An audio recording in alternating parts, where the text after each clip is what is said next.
Alléluia. Amen. Les diables savaient que si je vais voir Adam, je vais échouer. Parce qu'il faut que sa femme le convainque.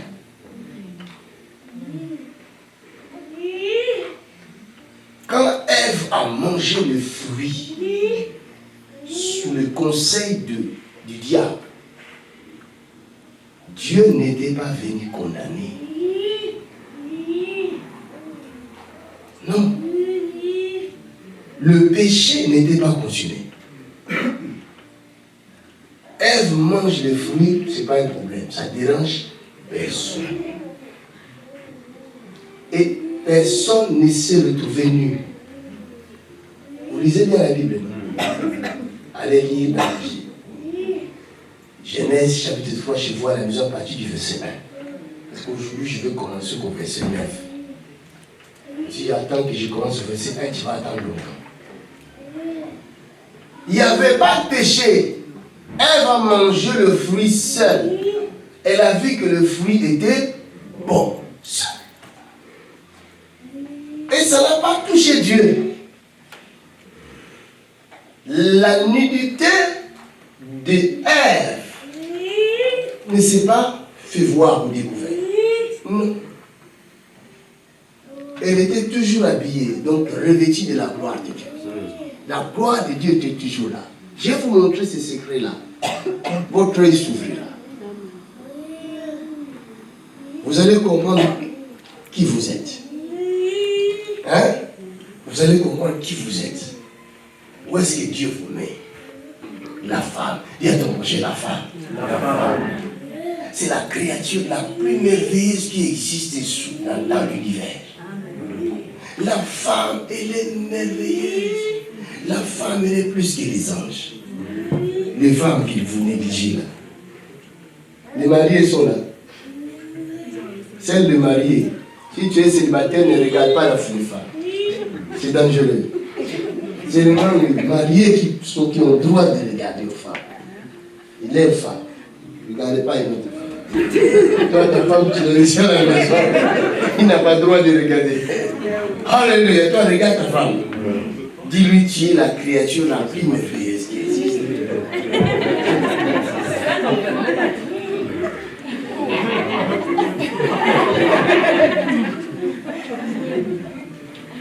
Papa Norbert, dis à ta femme. On n'a pas entendu. Papa Norbert, dis quelque chose à ta femme.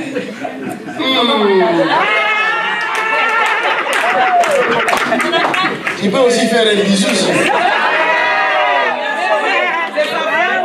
Alléluia. Oh, regardez-moi, ne regardez pas. Aujourd'hui, c'est bizarre. Je ne sais pas qu'est-ce que Dieu va faire. Je ne sais pas où est-ce qu'il nous amène. Moi, je ne sais pas. Mais je sais que c'est merveilleux. Bien compris, c'est merveilleux. C'est pourquoi la Bible dit qu'il n'est pas bon que l'homme soit seul. Il n'a pas dit qu'il n'est pas bon que la femme soit seule. La femme est d'être seule, il n'y a pas de problème. Mais quand l'homme est seul, le cauchemar commence. Il y a des gens qui parlent en langue bizarre, c'est pas parce qu'il sait parler, prie bien, il est spirituel, c'est parce qu'il n'y a pas de femme. Il voit les démons partout. Il n'y a pas de femme.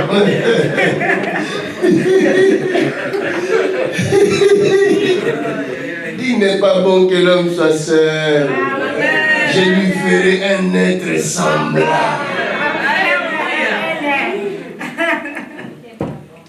Mais quand la femme est seule, il n'y a pas de problème. Elle sait gérer ça. Je vous dis la vérité. I feel the presence of God in this place. Il y a la puissance de Dieu dans cet endroit. Il y a la guérison. Il y a le miracle.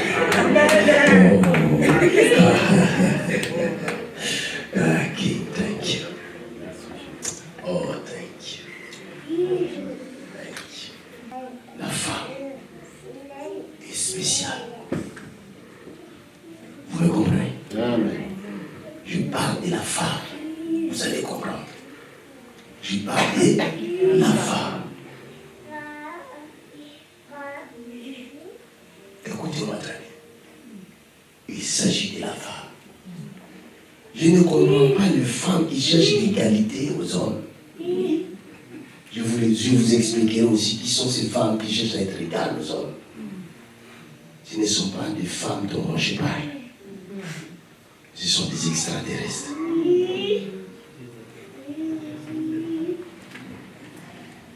Chacun doit connaître sa place. Chacun doit connaître sa source. Si tu ne connais pas ta source, tu ne sauras pas te positionner. Et si tu ne sais pas te positionner, alors tu ne pourras pas réussir. Tu ne peux pas compter à la réussite.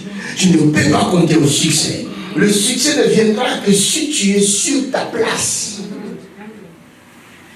Est-ce que vous me comprenez? Amen. Dis à ton prochain, prends ta place. Positionne-toi. Positionne-toi.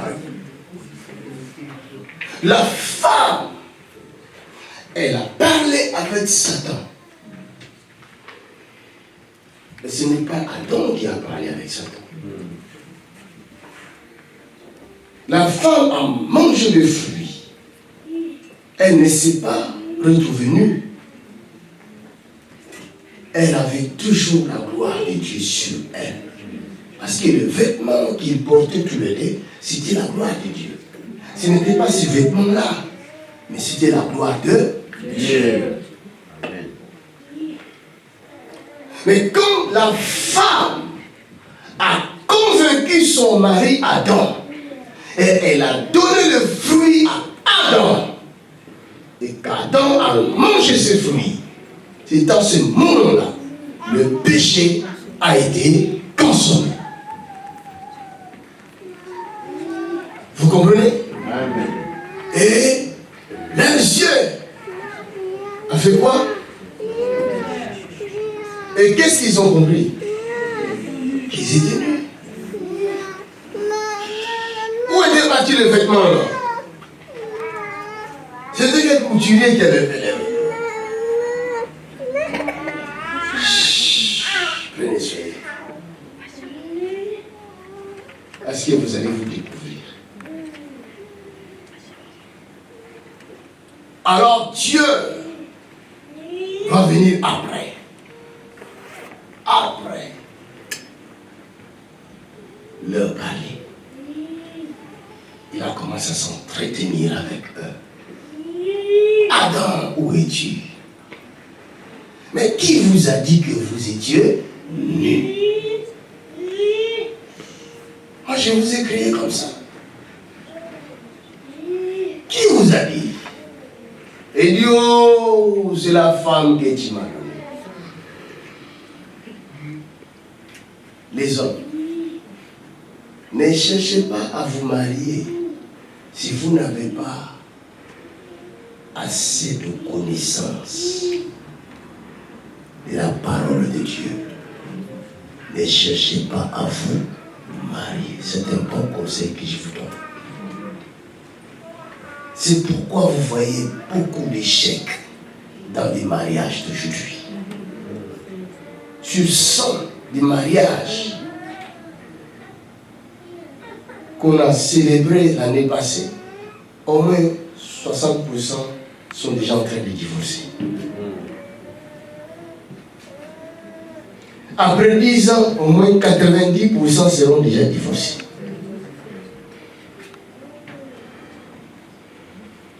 Pourquoi? Parce que les hommes ne connaissent pas leurs sources pour pouvoir se positionner d'abord. Sans intelligence. Un homme animal qui cherche à se marier, mais comment vas-tu gérer la femme? Tu es un homme animal. Et il va se marier à qui? À une femme animale. Vous comprenez?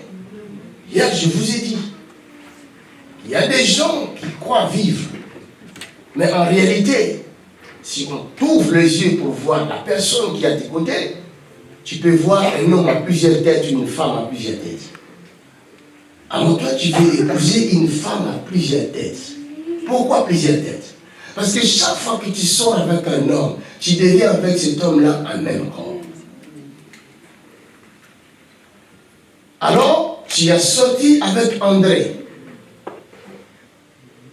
Tu es devenu un même corps avec André. Après, tu as vu Jean-Jacques. Tu es sorti avec Jean-Jacques. Tu es devenu avec Jean-Jacques un même corps. Après, tu es sorti avec Chénie. Tu es devenu avec Chénie, même corps. Après, tu as vu encore la grenouille. Tu es sorti avec, tu es devenu avec un même corps. Tu es devenu Jean-Jacques, Grenouille, Chénie, Jean-Paul, Bernard, tout ça, c'est toi. Mais toi, tu ne sais pas. Tu ne sais pas qu'en toi, il y a plusieurs personnes. Tu es devenu un homme ou un être monstre, monstrueux. Si Dieu permet, on aura l'expérience même aujourd'hui. Vous allez voir dans la vie d'une personne, quand je demandais qui es-tu? Je suis son oncle. C'est moi qui parle ici. Je veux la tuer. Mais depuis quand tu es là? Je suis là depuis son enfance. Donc c'est depuis son enfance, cet enfant qu'on a, délivrance que vous avez hier. Depuis son enfance. C'est un être humain, ce n'est pas elle, mais un être humain qui vit en elle. Il y a plusieurs fois, il y a beaucoup de délivrances que je fais. L'autre là, il était là. Il était là. C'était sa marâtre. Sa marâtre, l'autre. La semaine passée. Qui est en elle. Vous comprenez? Qui est en lui plutôt. Donc ça fait plusieurs années que cette femme vit en lui pour détruire sa vie. Donc il n'y a pas qu'une seule personne qui vit en lui, puisque ces démons-là qu'il a, il a aussi ses amis démons qui vivent avec lui. Alors maintenant tu veux te marier, comment vas-tu faire ton foyer avec la personne que tu veux épouser? Non? Puisque ceux qui habitent en toi ne vont pas accepter ces cohabitations-là. C'est pourquoi vous voyez, les mariages ne durent pas. Quand le mari n'est pas là, la femme a envie de voir son mari. Dès que le mari franchit la porte, les lions qui sont à l'intérieur commencent à bouger. Chérie, tu n'as pas vu le juge? Est-ce que tu crois que moi je suis ton sentinelle?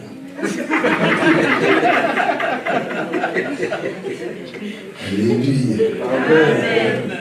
Chérie, j'avais mis ça sur la table. Je t'ai dit, ne me provoque pas. Tu avais envie de le voir. Maintenant, il est venu. À peine il t'a demandé quelque chose. Tu as vu la réponse que tu lui donnes. Comment veux-tu que l'homme reste dans cette maison-là? Il y a un homme que j'ai connu à l'époque. Lui, il appelait sa femme gendarme. Et quand il rentrait du travail, il ne voulait pas rentrer à la maison. Il passait tout de suite dans un bar là-bas, il passait son temps. Il dit non. Tant que la gendarme là n'est pas encore dormi, moi je ne rentre pas à la maison. Il a peur. Il a peur. Il y a des femmes lions.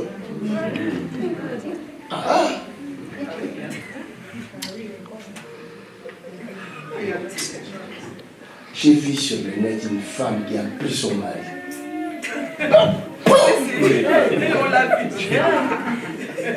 Et elle-même commence à le réveiller. Le mari est parti. Nous ne connaissons pas la suite. Jusqu'aujourd'hui. Pour faire le même. Pour savoir si. Alléluia. Amen. Non. Tu veux te marier. Cherche la sagesse. Et tu ne te perdras pas. Il t'ouvrira les yeux et tu verras la personne idéale. Vous comprenez? Amen. C'est la femme que tu m'as donnée. Dieu n'a pas donné une mauvaise chose. Dieu ne donne pas de mauvaises choses. Écoutez-moi bien. Mais si tu n'es pas intelligent, tu n'as pas l'intelligence qu'il faut. L'intelligence renouvelée. Tu ne sauras pas gérer ce que Dieu t'a donné. Vous comprenez? Je suis pasteur de cette église. Mais si je ne suis pas intelligent, mais je ne saurais pas vous gérer. Parce que ça, cet endroit-là, c'est comme l'hôpital. Donc si tu attends que les saints prophétiens viennent dans ton église, alors tu attendras longtemps. L'église, c'est l'endroit où les malades viennent.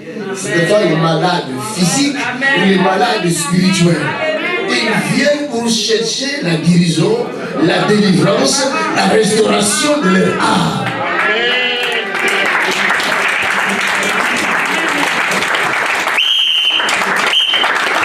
C'est pourquoi un pasteur doit être bien formé. Ne soyez pas pressé d'aller bâtir une église, mais tu vas mourir. Il y a des gens qui viennent avec plein de démons, mais c'est Dieu qui l'envoie. Même les sorciers, c'est Dieu qui les envoie. Il faut les supporter. Il faut avoir un cœur pour les supporter. Et il faut être intelligent pour pouvoir le gérer. Et donner à chacune sa place. Il y a des personnes, même des grands sorciers, où j'ai donné des responsabilités. Ce n'est pas parce que tu es sorcier que je ne te donnerai pas la responsabilité. Si je te le donnerai. Ah, bien sûr. Oui. Vous croyez que le monde là, ce sont les saints qui ont construit le monde. Les maisons que vous habitez là, qui a construit ça? Les francs-maçons, non. Et tu dors tranquille. Et s'il a laissé quelque chose là, tu sais? Hein? On doit tous travailler pour les biens des autres. Amen.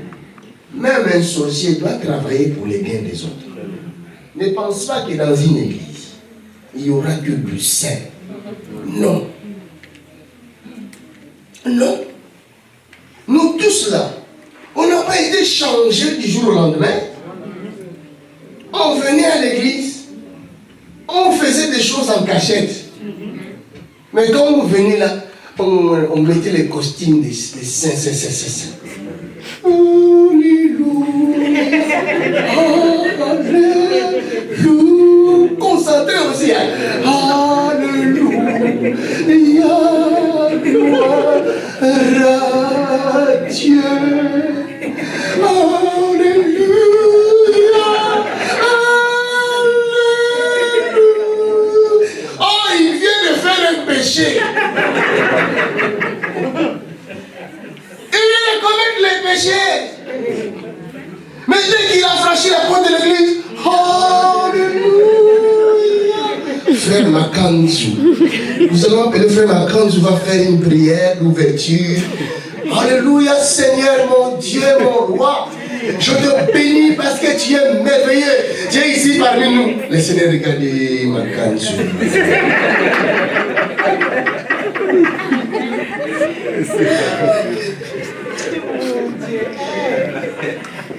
Ces gens-là qui mettent des vidéos sur le net pour critiquer les autres, les jours où Jésus va les dévoiler,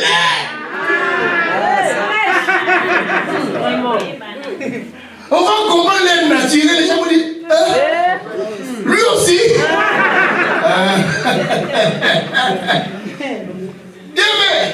La Bible me dit, c'est lui qui se croit parfait. Il se ment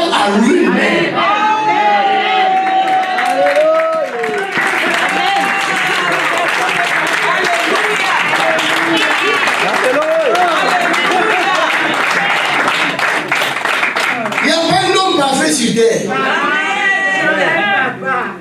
Il faut dire la vérité. C'est pas parce que je fais les miracles que je suis parfait. Non, les miracles c'est un don. Rien à voir avec la perfection. Nous courons vers la perfection, mais nous ne sommes pas parfaits.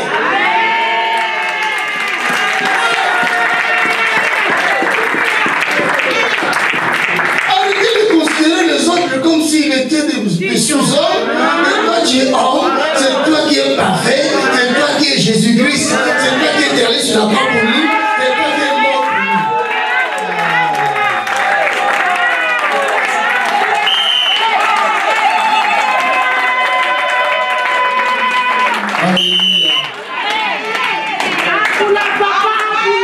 Je ne te dis pas de t'asseoir sur ton péché. Mais je vais te dire, quitte l'état d'animal et redeviens homme. Un homme réfléchi. L'homme a la pensée pour réfléchir. Amen. Et il reconnaît ses erreurs. Ah, j'ai fait une erreur aujourd'hui. Mais je ne vais pas cette erreur. Apôtre Paul, la Bible dit, il était apôtre. Dans Romains chapitre 7, ce qui était là hier, la délivrance. Il a dit, le mal que je ne fais pas, c'est ça que je fais toujours. Mais le bien que je fais, je n'arrive pas à le faire. Malheureux que je suis, qui me délivrera? Il y a même des pasteurs qui commettent des péchés.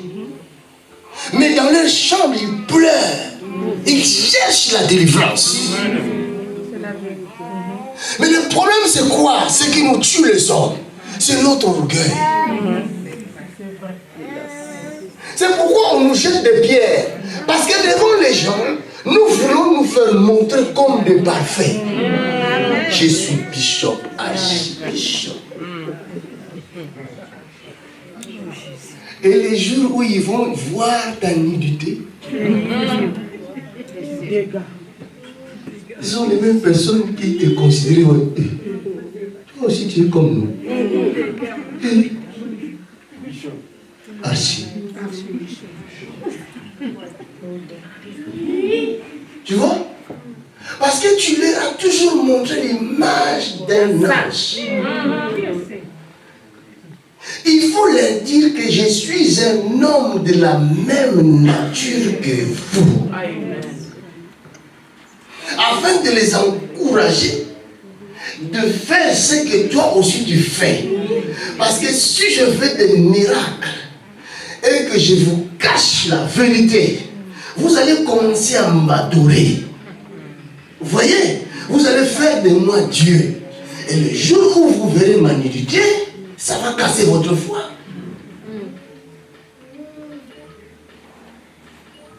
Vous comprenez ce que je dis? Alors vous allez comprendre. Je suis là que pour dire la vérité, rien que la vérité. Ce que les autres ne disent pas. C'est ça qui fait qu'à cause de cela, quand ils sont dans les erreurs, à cause de la faiblesse de leur chair, au lieu que les âmes, le Seigneur leur a donné, ces âmes-là que le Seigneur leur a donné, viennent le secourir. Ils n'arrivent pas à le secourir parce qu'ils l'ont toujours considéré comme Dieu. Leur Dieu. Quand ils viennent les saluer, c'est comme ça qu'ils font. Oh, Papa Fonokilongo. Cela veut dire Papa tout ça. Et lui aussi avec son orgueil. Je te bénis. Une telle personne, quand il va tomber, on ne saura pas l'aider. Parce que Dieu, on ne l'aide pas. Donc, ils vont te dire, mais toi, tu es Dieu, non? Sauve-toi toi-même. C'est pas ça qu'ils ont dit à Jésus-Christ sur la croix. Sauve-toi toi-même. Parce que Dieu, on ne l'aide pas. Mais si je vous fais montrer que je suis homme comme vous, j'ai la chair comme vous, Le jour où vous me verrez malade, vous allez prier pour moi. Amen.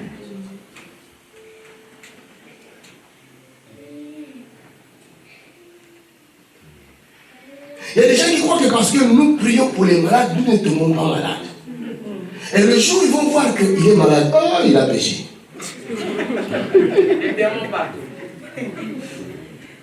Vous voyez? Mais nous avons un corps comme vous. Jean, dans le livre d'Apocalypse 19, il a vu un ange dans toute sa gloire venir devant lui. Jean s'est prosterné devant l'ange. L'ange a dit, non, ne le fais pas. Je suis ton compagnon de lutte. Adore Dieu. Amen. Vous comprenez? Je suis votre compagnon de lutte. C'est moi l'ange de cette église.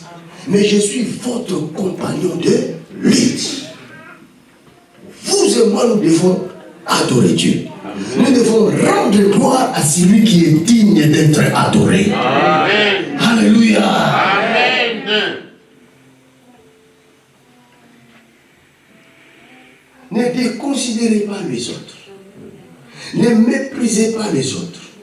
Mais la Bible dit, soutenons-nous les uns et les autres.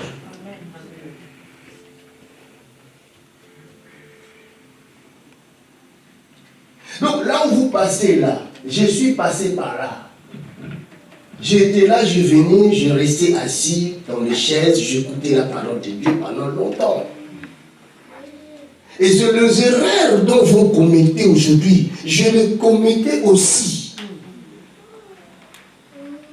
Et quand vous venez là, vous faites semblant des adorateurs parfaits. Je faisais aussi semblant comme ça. Et quand je vous regarde, je vois. Même quand il est, je regarde et dis, oh, laisse tomber, Dieu va te changer seulement petit à petit. Laisse tomber. Arrête de me faire des semblants comme ça. Je connais. Même si je te donne, c'est pas parce que je te donne la responsabilité ici que je vais trouver 3 fois 5. Non! Parce que je n'ai personne d'autre qui va faire ça. Il n'y a que toi qui vas faire ça.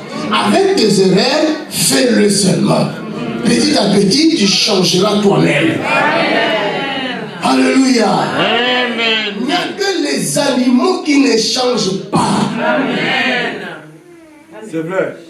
Mais un homme intelligent, même quand tu trébuches, il va chercher à se relever tout de suite.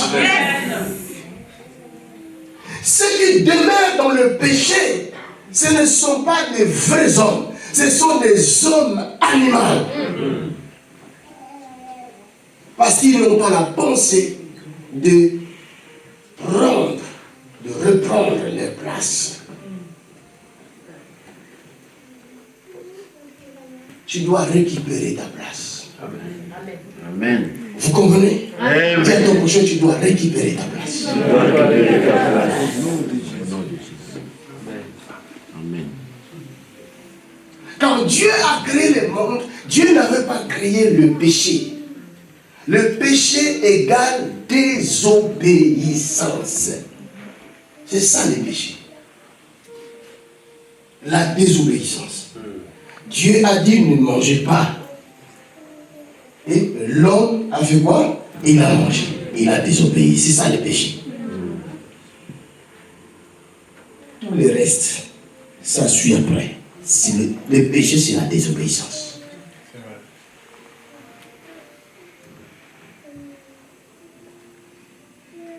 Alors la désobéissance, la Bible me dit,